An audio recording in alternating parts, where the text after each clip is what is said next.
સ્થિત પટેલ છાત્રાલય ખાતે જિલ્લા કક્ષાનો ભૂલકા મેળો યોજાયો। મહિલા અને બાળ વિકાસ વિભાગની કચેરી ગાંધીનગર દ્વારા પૂર્વ પ્રાથમિક શિક્ષણના પ્રોજેક્ટ પાપા પગલી અંતર્ગત બાળકોના સર્વાંગી વિકાસ માટે રાજપીપળા સ્થિત પટેલ છાત્રાલય ખાતે ICDS વિભાગ દ્વારા જિલ્લા પંચાયતના પ્રમુખ શ્રી ભીમસંગભાઈ તડવીની અધ્યક્ષતામાં ભૂલકા મેળો યોજાયો હતો, જેમાં નર્મદા જિલ્લાના 5 તાલુકાના જિલ્લા કક્ષાનો કાર્યક્રમ કરવામાં આવ્યો હતો। આ પ્રસંગે જિલ્લા પંચાયત પ્રમુખ શ્રી ભીમસિંગભાઈ તડવીએ જણાવ્યું હતું કે દરેક વ્યક્તિના જીવનમાં સૌથી ઉચ્ચ કોટીનું સ્થાન રહેતું હોય તો તે ગુરુજનોનું હોય છે।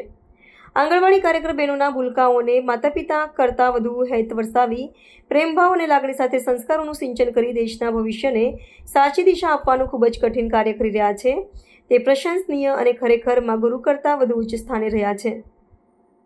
નાના ભૂલકાઓને શિક્ષણ આપવું ખૂબ જ કપરું હોય છે, ત્યારે નાના ભૂલકાના માતા પિતાએ આંગણવાડી કાર્યકર બહેનો ઉપર ભરોસો રાખી તેમના બાળકોને સોંપતા હોય છે, જેનું પરિણામ આજે આ સ્ટેજ પર બાળકો દ્વારા પ્રસ્તુત થયેલી વિવિધ કૃતિના માધ્યમથી જોવા મળે છે। ભૂલકા મેળાના આયોજન થકી દેશમાં ભાવિને સાચી દિશા આપવાનું કામ થઈ રહ્યું છે।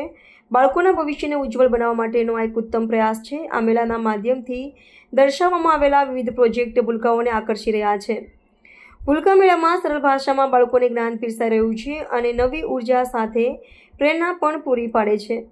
આ મેળામાં આવેલા ભૂલકાઓ કંઈક નવું શીખીને ભાથું લઈને જશે અને પોતાના જીવનને ઉન્નત બનાવી દેશના ભવિષ્યને વધુ મજબૂત બનાવવા સહભાગી થશે તેવો વિશ્વાસ વ્યક્ત કર્યો હતો। ભૂલકા મેળાના સફળ આયોજન બદલ ICDS વિભાગને બિરદાવી અભિનંદન પાઠવ્યા હતા।